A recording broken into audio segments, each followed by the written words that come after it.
سلام تعناني هبلنا زخبركم زخبركن نافكر سبورت تيم أفريكا رايزينج أب هجري رواندا قدم بشكلتها نمعباي بزبل علامة أب كلتا شنشوعة عام تمرت تيم رواندا زبل سمحيزة بأمريكا وتقلد ماي بشكلتها زنبري جوك بوير زدت مسرتت غانتايا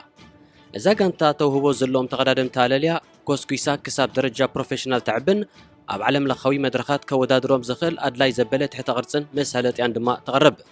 تيم أفريكا رايزينج كساب 37 كأنقر زغل نتقدمتي علمتي تسجنت بشكلتها كيلاتات مقبن كالوتن زسلتن ماكل مس ملو مسالت ياتاتو أب موسانزا رواندا لوا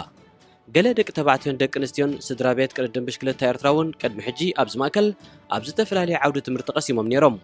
إذا كانتا بكل تشحن 15 أقل قلوتا كاب رواندا حليفو أب هاجرات كينيا أوغندا بنين سيراليون توغون الجيريان دحر مسفعفعة سما كاب تيم رواندا ناب تيم أفريكا رايزينج كيرا بركت زبل نتفتات أم مكيا تركب تتابعيتن مريح دمسن كردن بشكلة أفريكا زخونت تيم أفريكا رايزينج بعسر جاعت حملة كلتاشن اسران كلتن بكرات سألمت أفريكا أنت قدادمت بشكلتها أب تور دي فرانس أب تحزب لارستي نبدو هتات أفريكا أنت سألمت قدادمت زفتش حدث في عنكت أب مربب حبريتا أسفرانيرا نايلومي 26 حملة كلتاشن اسران كلتن سومناوي مدب سبورت نزع عنكت بخمس سعب ملكع ترجمنا أغربنا لنا كتكتعطلو بخبرن عدمكم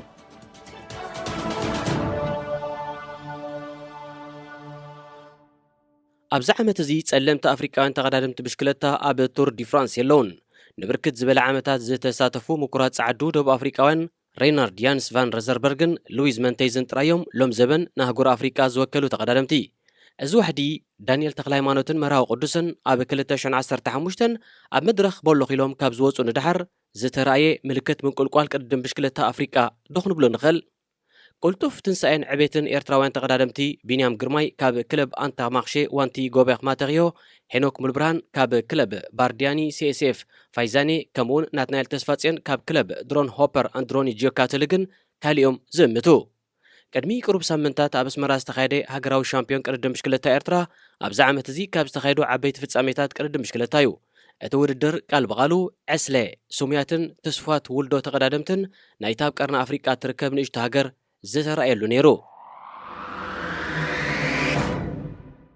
نيكولاس ديلاميني نتومكرو أب تور دي فرانس كلتاشن اسران حدنا ملكيتو نزي صحفو قلع دبدابي زدمق عنكت أب مربب حبريتا سايكلينج ويكلي مستزرقحي أبزي قرب أوان أب محبراو ميديا كم قبر ملسي ترأي زعباتاتن علالاتن أتغندي مخنيات بكرات سألمتي أفريكان تقدادمتي أب نايلو معامت وردر تور دي فرانس علي تاونت مقانو زريو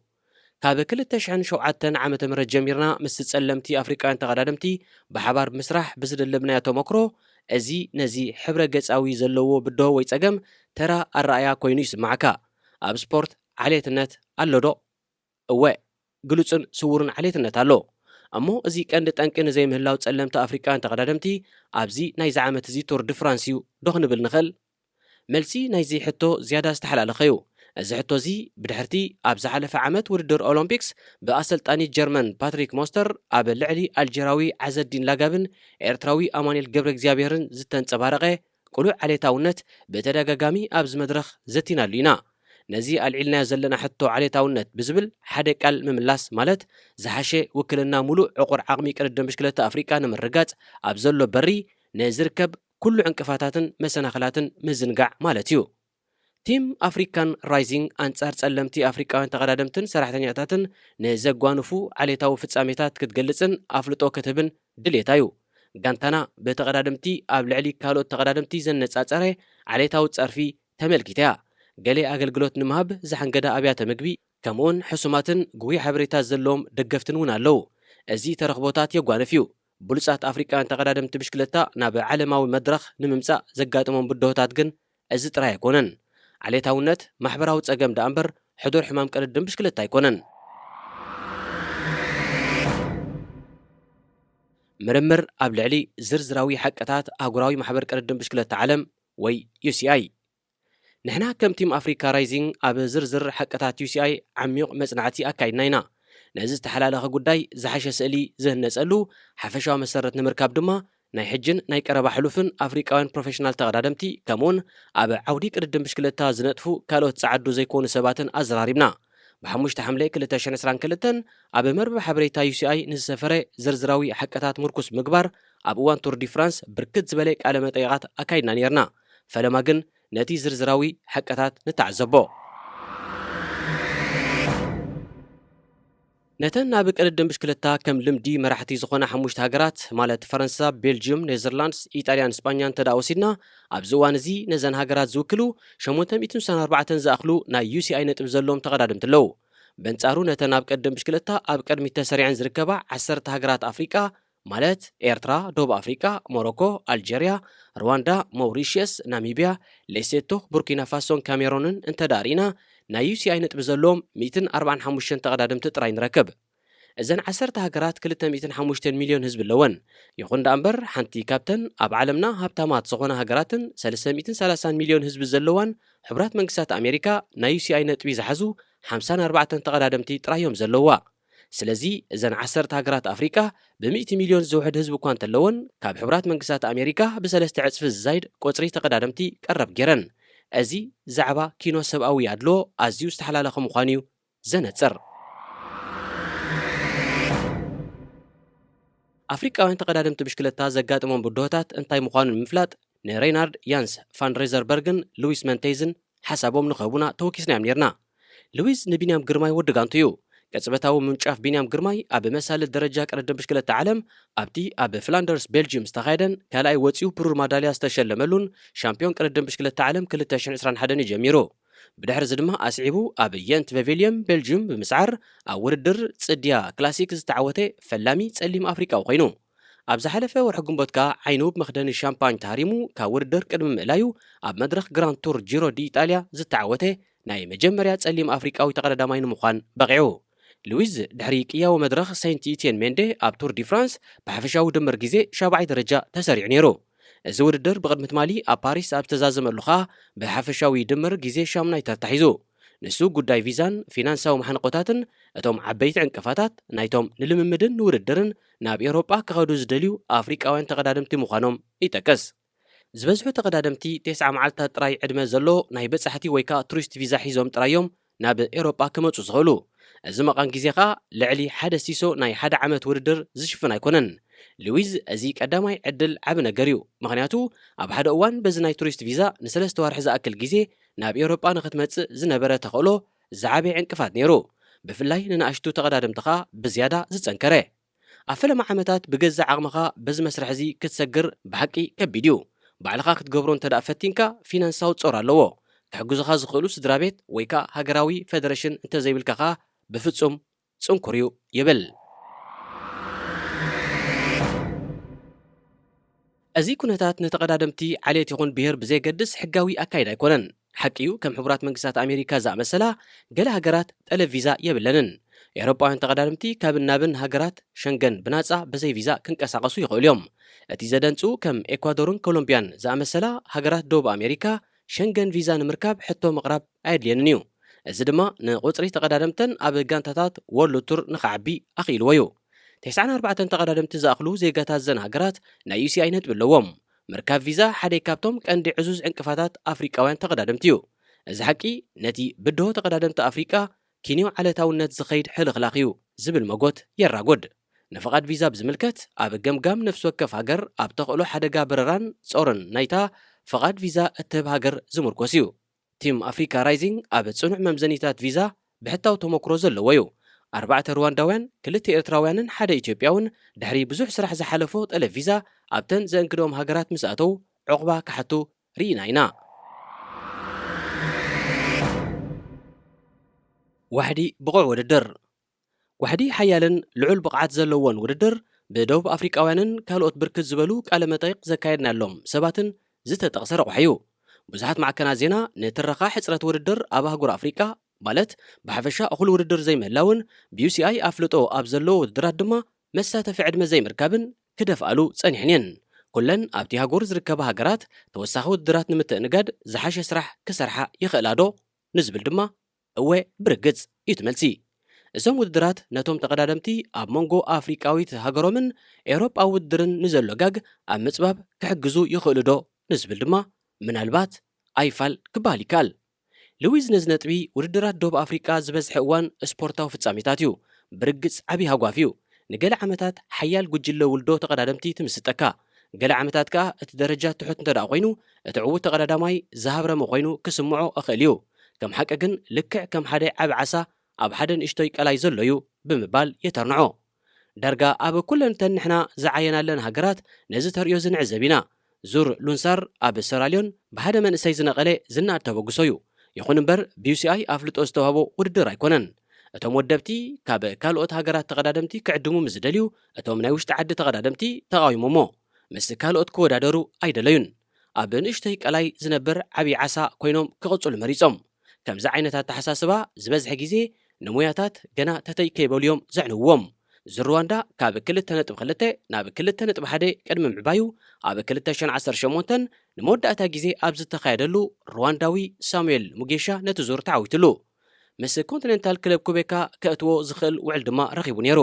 እንተኾነ ግን ነዚ ዕድል እዚ ኣይተጠቕመሉን ሳሙኤል ምስ ኮንቲኔንታል ክለብ ፕሮታች ክጽምበር እኳ እንተኻእለ ክሳብ ሕጂ ግን ትርጉም ዘለዎ ውፅኢት ኣየምፀን ኣብ ሩዋንዳ ከም ሻምፒዮን ዝረአ እኳ እንተኾነ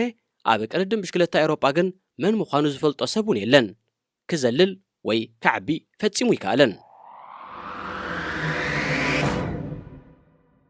ተቐዳደምቲ ናብ ኤውሮጳ ክኸዱ ኣለዎም ዝኾነ ኣብ ዓለም ብሉፅ ክኸውን ዝደሊ ተቐዳዳማይ ብሽክለታ ግድን ናብ ኤውሮጳ ክኸይድ ከም ዘለዎ ብውሽጣዊ መንፈሱ ይፈልጥ እዩ ብሉፅ ክትከውን ተዳእ ኮንካ ምስ ብሉፃት ክትቀዳደም ኣለካ ነቲም ኣፍሪካ ራይዚንግ ዝመስረተን ፈላሚ ኣሜሪካዊ ተሳታፊ ቱር ዲ ፍራንስ ዝኾነን ጆክ ቦየር ኣብ 1973 ዓመተ ምህረት ኣብ መበል 17 ዓመቱ ናብ ፈረንሳ ክግዕዝ እንከሎ ኣብ ማሕፍዱ $300 ኣሜሪካ ጥራዩ ነይርዎ ኣብ ሕቡራት መንግስታት ኣሜሪካ ካብ ዝነብር ዓርኩ ዝረኸቦ ኣድራሻ ናይ ሓደ ወናኒ ክለብ ከዓ ነይርዎ ሉዊዝ ሜንቴዝ ፈለማ ናብ ኤውሮጳ ክገሽ እንከሎ ወዲ 17 ዓመት ነይሩ ቢንያም ግርማይ ሬምኮ ኤቨኖፖይል ብጫ ማልያ ኣብ ዝወነነሉ ውድድር ኡቤል ቲሚስተር ስታቭሎት ብጊዜ ሳልሳይ ደረጃ ክሕዝ እንከሎ ዕድሚው 18 ዓመት ነይሩ ብሉፅ ክትከውን ተዳእ ደሊኻ ግድን ናብ ኤውሮጳ ከተቕናዕ ኣለካ ዳንኤል ቤንሰን ንወኪል ቢንያም ግርማይ ሮቢ ሃንተር ብምዝራብ ኣብ ወርሒ ጥቅምቲ 2020 ኣብ መርበብ ሓበሬታ ሳይክሊንግ ኒውስ ብሉፅ ትሕዝቶ ዘሎ ዓንቀጽ ኣስፊሩ ነይሩ ሮቢ ደቡብ ኣፍሪቃዊ ተቐዳዳማይ ብሽክለታ ዝነበረን ኣብ 2007 ፈላሚ ኣፍሪቃዊ ተዓዋቲ መድረኽ ቱር ዲ ፍራንስ ዝኾነን እዩ እቲ ዓንቀጽ ኣብዚ መድረኽ ንዝሓለፈ 2 ዓመታትን ብድሕሪኡ ኣብ ሰዓበይ ዓወታት ቅድድም ብሽክለታ ኣፍሪቃን ክንሓቶ ንዝጸንሐና ሕቶታት እዩ ዘልዕል ብተወሳኺ እውን ኣፍሪቃውያን ተቐዳደምቲ ብሽክለታ ንዘጋጥሞም ባህላዊ ብድሆታት ይመያየጥ ኣብ መሰናኽላት ቋንቋን ትምህርትን ከምኡውን ክለባት ኣብ ልዕሊ ኣፍሪቃውያን ተቐዳደምቲ ብሽክለታ ወፍርን ምግባር ንዘድልየን ተወሳኺ ጻዕሪ ብዕንቆት ይምርምር መርገጺ ቲም ኣፍሪካ ራይዚንግ ነዚ ነጥብታት እዚ ዘንጸባርቕ እዩ ሓንቲ ካብተን ንጸጉዒት ሮቢ ሃንተር መልሲ ዝሃባ ጋንታታት ናይ ቀደም ሲርከስ ዋንቲ ናይ ሎሚ ኣንተኽ ማኽሼ ዋንቲ ጎቤኽ ማተቕያ እቲ ወፍሪ ቢንያም ብምዕዋቱ ፍረ ሂቡ ጥራይ ዘይኮነ ኣብ ውድድር ሃገራዊ ሻምፒዮን ቅድድም ብሽክለታ ኤርትራ 2022 ኤውሮጳውያን ወከልቲ ወይ ከዓ ደለልቲ ነቲ ኩልና ኣብ ቅድድም ብሽክለታ ኣፍሪቃ ክንሰርሕ ዝጸናሕና እንፈልጦ ህላዌ ብቑዓት ተስፋት ተቐዳደምቲ ንምዕዛብ ከም ዝወሓዙ ዝሕብር ጽንጽንታታት እውን ሰሲኑ እዩ ዕቤትን ቴክኖሎጅን ኣብ ሃገር ኣፍሪቃ ብዝያዳ ኣጠቓላሊ ዕቤታዊ ዕዮ ቅድድም ብሽክለታ ዝሰርሓ ዘሎ ሃገራት ኤርትራ ኣልጀርያን ሞሮኮን እየን ከም ደቡብ ኣፍሪቃዊት ክለብ ኪኔቲክ ዝኣመሰላ ጋንታታት እውን ሕላገተን እናንጸባረቐን ዝበዝሕ እጃም ናይቲ ኣብዚ ቀረባ እዋን ኣብ ናይጀርያ ኣብ ዝተሰላሰለ ውድድር ሻምፒዮን ትራክ ኣፍሪቃ ዝተቐረበ መዳልያታት ኣልጀርያን ሞሮኮንያን ሓፊሰንኦ ደረጀአን እውን ንዕቤተን ከንጸባርቕ ጀሚሩሎ ካልኦት ከም በዓል ቤኒን ዝኣመሰላ ተርኑዕ ፌደሬሽን ዘለዎን ሃገራት ንዓመታ ዓለምለኻዊ ዓወት ከምጻእ ዝኽእላ እኳ እንተዘይኮና መንገዲ ዕቤት ጀሚረን ግን ዓብ ተስፋ የርኢ ኣለዋ ኣብ ሩዋንዳ መብዛሕትኡ ዕቤታዊ ዕዮ ብኣካዳሚ ብሽክለታ ኣድሬን ኔሽንቲ ማለት ኣንካዩ ዝብገስ ኣንካ ልምምድን ውድድርን ንምስላጥ ቪርቹዋል ቴክኖሎጂ ዓጢቑሎ እቲ ኣካዳሚ ብተወሳኺ ዝርዝራዊ ሓቀታት ብምእካብ ዓቕሚ ተቐዳደምቲ ይዕቢ ሉዊዝ ሜንቴዝ ኣብዚ ቀረባ እዋን ኣብ ዝገበሮ ቃለ መጠይቕ ነዚ ዝርዝራዊ ሓቀታት ገሊጽዎ ነይሩ እዚ ሓበሬታ ንክለባት ፕሮ ኮንቲኔንታል ከምኡውን ወርልድ ቱር ምእካብ ኣፍሪቃውያን ተቐዳደምቲ ኣንጻር ፕሮፌሽናል ተቐዳደምቲ ብኸመይ ከም ዝዳረጉ ንምዕዛብ ኣገዳሲ እዩ ከም ስዊፍት ዋሁ ኮርን ሁፕን ዝኣመሰላ ኩባንያታት ንኣንካ ሓቒፈንን ኣሰልጠንትን ስፖርተኛታትን ንምዕባይ ድማ ኣብ ምዕባል ዓቕሚ ሰብ ወፍሪ ገይረን እየን ናብ ገምጋምና ምስ እንምለስ ቅድድም ብሽክለታ ኣፍሪቃ ናብ ሙሉእ ዓቕሙ ንምዕባይ ንኹለንተናዊ ዕንቅፋታት ኣለሊኻ መፍትሒኡ ምንዳይ ዝሓቆፍ እዩ